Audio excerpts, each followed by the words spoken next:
Okay, so today we will discuss about the recursion topic, and for recursion we have one simple program, factorial of a number.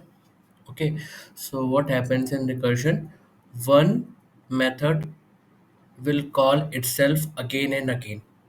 Like you can see in the line number 9, this this line of code is calling a particular method, and this is exactly the same method. Okay, but there is only change.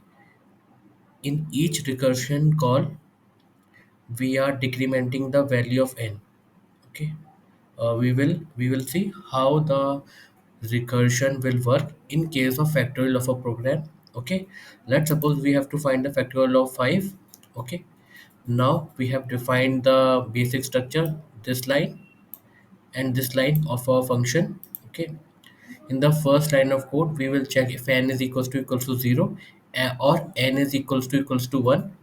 In that condition we will get 1, because we know factorial of 0 and factorial of 1 is 1. Okay, if this condition is false, we will get in we will be in line number 9, and in line number 9 we are what we are doing, we are executing n into factorial of n minus 1.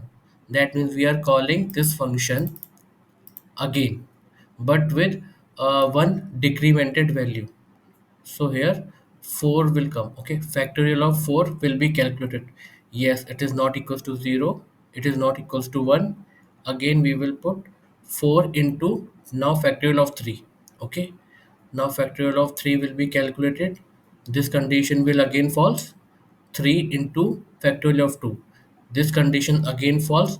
2 into factorial of 1. Now you can see n is equals to 1, so 1 will come here. So that means 1 1 will come here, and now in the previous call 2 was written there. Okay, 2 into 1. Okay, so that is 2, and in the one more previous call 3 was there. 3 into 2 into 1, that is 6. In one more previous call 4 was there, so 4 into 3, that is 12. 12 into 2, that is 24. Now in the one more previous call we know, uh, we know, 5 was there, so that means 24 into 4, 24 into 5, what is 120. So this is how we will get the, let's execute this program. Okay,